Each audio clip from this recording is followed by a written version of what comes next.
Bonsoir Madame, Monsieur, je suis ravie de vous retrouver dans cette édition du soir. Les députés de la 9e mandature ont examiné et voté le 21 juin dernier une loi organique sur le Conseil économique et social. Le document exclut les centrales et confédérations syndicales de l'institution.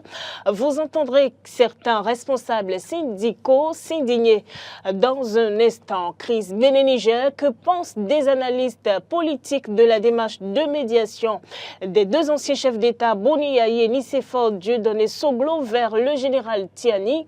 Vous suivrez le reportage de Clémence Tonoucoin à ce propos dans un instant. Le sommet de l'Union européenne s'est ouvert jeudi à Bruxelles. À l'issue de ces rencontres de 2 jours, l'exécutif de l'UE, le président du Conseil européen et le responsable des affaires étrangères seront désignés.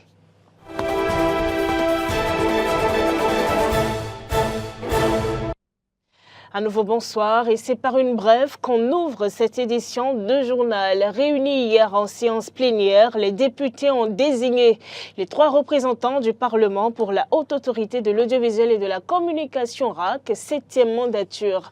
Le vote s'est déroulé en l'absence des députés des démocrates qui sont minoritaires.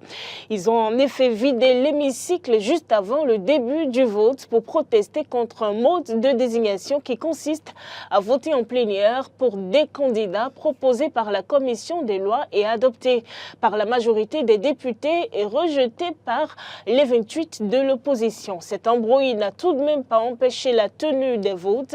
Fernand Baguidi, Marcelin Aronoukon et Ncha Géralda sont les 3 représentants du Parlement désignés par vote secret lors de cette plénière qui s'est achevée tard dans la nuit. Les 3 ont été retenus parmi 11 candidats par 75 voix pour, 0 abstention et 0 contre également. On reste toujours à l'hémicycle. Les députés ont examiné et voté le 21 juin dernier la loi 2024-26 portant loi organique du Conseil économique et social. Le document exclut les centrales et confédérations syndicales de l'institution. Les responsables syndicaux s'indignent dans ce reportage de Clémence Tonoucoin. La loi organique sur le Conseil économique et social qui vient d'être revue à l'Assemblée nationale prévoit une nouvelle composition dont l'objectif serait de donner à l'institution une nouvelle dynamique. Ce vote est intervenu malgré le plaidoyer mené à l'endroit de l'Assemblée nationale pour la non-adoption de la loi. Ainsi proposée, les syndicalistes dénoncent une fraude et une politique d'exclusion. Contre toute attente, la commission de loi déterre un vieux projet de loi qui date du temps de Kérékou de 2004 pour étudier. On conclut qu'il est dépassé, il est désuet. Pourtant, donc la commission de loi rédige une autre loi. Donc ils ont fait une tricherie inadmissible pour écarter les travailleurs. En réalité, il ne s'agit pas que du Conseil économique et social. Et nous avons l'impression que c'est une série d'actions qui est en cours, où dans un premier temps, les comités de direction avaient été modifiés pour dire comité des directeurs, où du coup, les représentants des syndicats, les syndicalistes de ces ministères et institutions qui siégeaient, on les a exclus. Et dans certaines structures de l'État, des entreprises parapubliques et autres, les représentants des travailleurs syndicalistes qui siégeaient au sein des conseils d'administration ont été également exclus. Et avant le vote de la loi portant loi organique sur le Conseil économique et social, la loi sur la Commission béninoise des droits de l'homme avait été adoptée. Et là aussi, le représentant des organisations syndicales à ce niveau a été exclu. Donc nous avons compris que c'est une série d'actions qui est en cours pour briser toutes les voies discordantes, ce que nous ne pouvons pas accepter. Après avoir échoué au niveau de l'Assemblée nationale, les responsables syndicaux s'en remettent au chef de l'État pour que la loi ne soit pas promulguée en l'État. Nous espérons bien que le chef de l'État ne va pas promulguer Et c'est d'ailleurs pour cette raison que nous l'avons saisi, pour, s'il nous donne l'occasion, que nous lui expliquons de vive voix pourquoi cette loi elle est mauvaise. Et nous espérons également qu'au niveau de la Cour constitutionnelle, la Cour saura dire le droit pour que cette loi soit déclarée contraire à la Constitution. Nous avons écrit au président de la République pour dire qu'il faut relire cette loi-là et vraiment retourner non seulement les travailleurs salariés, les travailleurs, les représentants des travailleurs, mais les différentes couches qui ont été écartées. En cas de nouvel échec, toutes les voies de recours, tant au plan national qu'international, seront exploitées, menace-t-il. S'il ne corrige pas, nous allons poursuivre la lutte, nous allons informer les travailleurs, informer toutes les couches. Parce que c'est un principe qu'il faut défendre, la présence de toutes les couches sociales partout où il faut décider du sort du pays. Nous sommes sereins et nous ne comptons pas baisser les bras. Et nous sommes dans l'espoir que le chef de l'État puisse nous donner cette occasion que nous avons sollicitée. Mais bon, il n'est pas exclu également que nous saisissions les instances internationales. La nouvelle loi prévoit l'organisation du Conseil économique et social en conseils départementaux et en conseil national.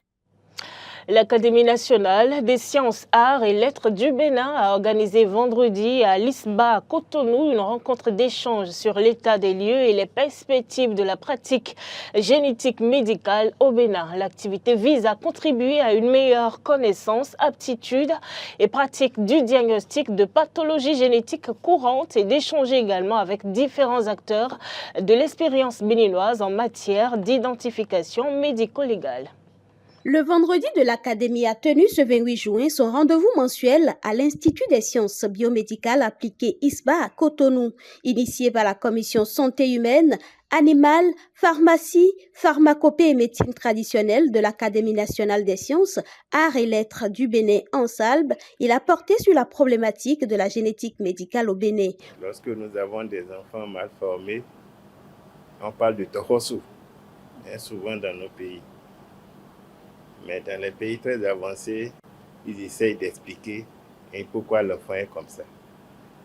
Donc nous sommes en train de rentrer dans cette ère aussi pour qu'on puisse expliquer chaque cas, ce que nous avons appelé des maladies qualitatives. Il faut maintenant faire face à ces maladies qualitatives, génétiques, dont les traitements sont très difficile. Il y a quelques années, il y a eu un terrible accident à Dassa. Et s'est posé le problème de l'identification des corps. D'où la nécessité de développer un peu ces outils-là, parce que nous avons connu des difficultés pendant cette période. Tout ça impose que l'on s'asseye et que l'on réfléchisse, et qu'en fonction des constats faits, on oriente, on décide, on conseille pour les choix futurs. La pratique de la génétique médicale au Bénin, les outils de la pratique médicale au Bénin, puis les problèmes juridiques posés par la génétique médicale et l'encadrement juridique de la pratique de la génétique médicale au Bénin sont les thèmes qui ont meublé les 3 communications de l'activité. Au thème de la première, présenté par le professeur Maroufou Chul Alao, le communicateur attire l'attention sur la nécessité d'un suivi minutieux des femmes enceintes, surtout lorsqu'elles sont âgées, pour éviter que des enfants naissent avec des malformations. Quand les femmes ont un âge avancé, notamment quand ils ont plus de 35 ans, il faut qu'ils insistent auprès de leur gynécologue pour qu'ils aient une échographie anténatale pour savoir si leur futur enfant, est atteint ou non de ce qu'on appelle le syndrome de Down, que les gens appellent couramment trisomie 21. Parce que ce problème-là est un problème de développement. Est-ce qu'il faut faire venir ces enfants-là? Donc, c'est toutes ces choses-là que nous avons vues ensemble avec les participants. C'est des accidents de la reproduction. Mais ce qu'on reproche, même pas reproche, ce qu'on demande aux médecins, c'est d'identifier ces choses, à ne pas passer à côté. Comment vous pensez que pendant la grossesse, la mère fait des consultations anténatales a fait 3 échographies, elle a payé pour ça, pour s'assurer que tout va bien. Elle accouche et on trouve que l'enfant n'a ni pied, ni main.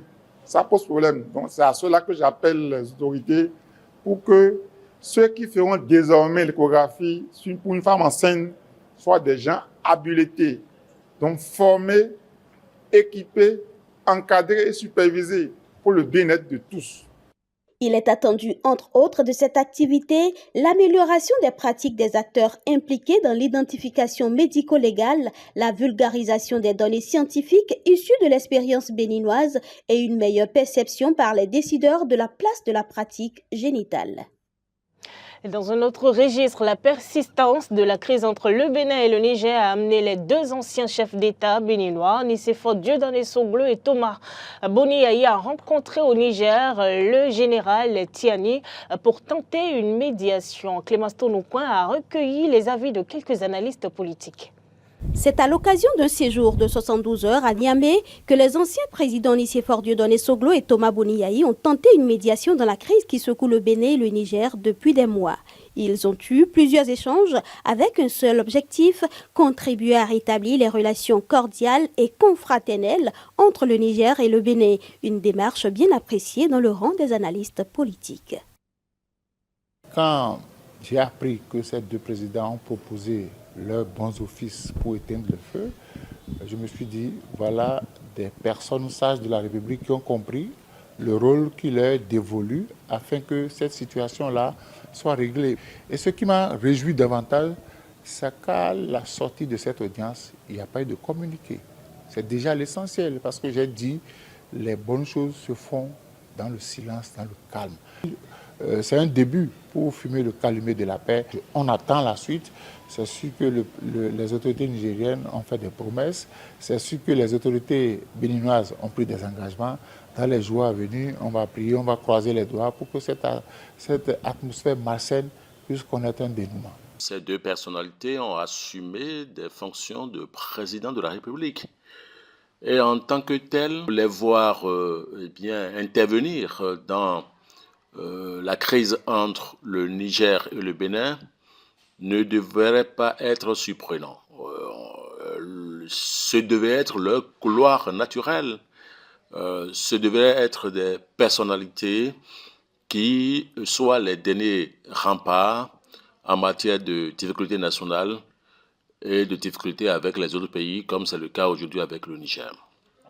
Et donc, c'est une action salutaire parce que, a priori, ils se sont intéressés à un sujet qui défraie la chronique depuis des années.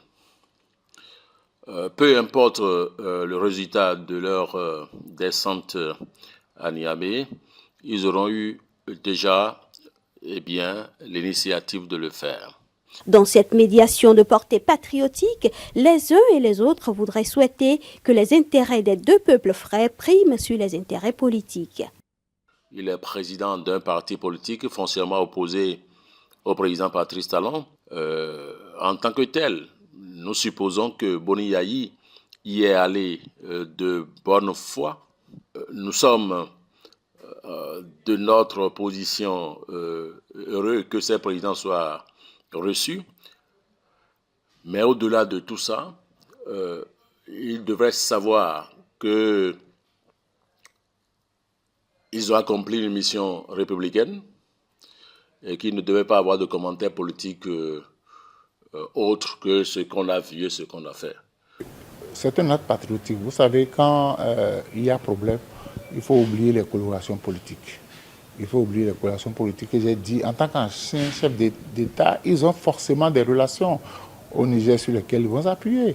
Donc, nous ne voyons plus leur coloration. C'est vrai que les 2 anciens chefs de l'État ne font pas souvent cadeau au président Patrice Talon, mais ici, il s'agit d'une question nationale. Il s'agit d'une question qui concerne tous les Béninois, qu'ils soient de l'opposition ou de la mouvance. Nous sommes tous concernés. Donc, s'il y a des personnes à même d'aller régler le conflit en notre nom, pourquoi ne pas leur faire confiance? Après le retour à Cotonou des 2 anciens présidents dans la matinée de ce jeudi 27 juin, les regards sont désormais tournés vers les retombées de leur déplacement.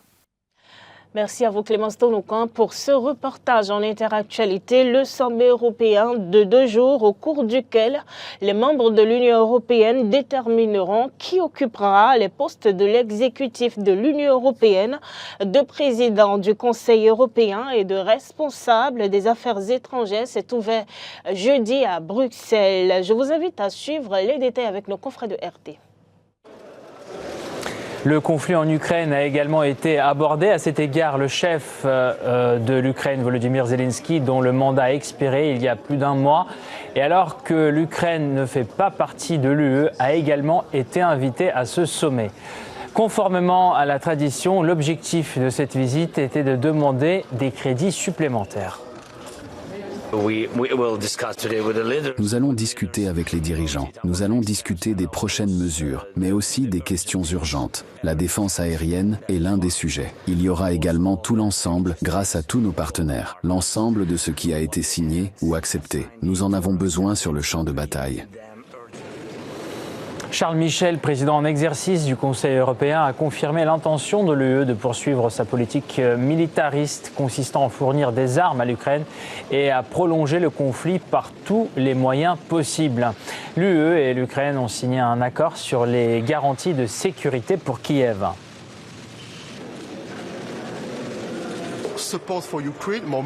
Davantage de soutien à l'Ukraine, soutien militaire, mais aussi soutien financier. Nous avons décidé de viser les avoirs gelés, en particulier les revenus issus de ces avoirs. Au niveau de l'Union européenne, nous avons pris une décision importante, car dans les semaines ou les mois à venir, les premiers versements seront effectués. Mais nous travaillons aussi avec nos partenaires du G7, en vue de l'octroi d'un nouveau paquet de 50 milliards d'euros. Alors que l'UE intensifie par tous les moyens le conflit en Ukraine, la Russie a rappelé l'initiative de paix de Vladimir Poutine annoncée le 14 juin dernier qui a impliqué la reconnaissance des réalités territoriales et du statut hors bloc de l'Ukraine. L'ancien président russe Dmitry Medvedev a souligné le caractère limité dans le temps de cette proposition. La proposition de paix présentée par la Russie à l'Ukraine a une durée déterminée. Les futures négociations se tiendront à des conditions moins favorables pour Kiev. Aucune nomination de haut fonctionnaire n'a été annoncée pour le moment. Toutefois, selon certains médias, Ursula von der Leyen resterait présidente de la Commission. Antonio Costa devrait prendre la présidence du Conseil européen et Kaja Kallas deviendrait la responsable de la politique étrangère de l'UE. Selon Viktor Orban, cette décision est honteuse et pour la première ministre italienne Giorgia Meloni, ces nominations ne répondent pas tout à fait aux intérêts des Européens.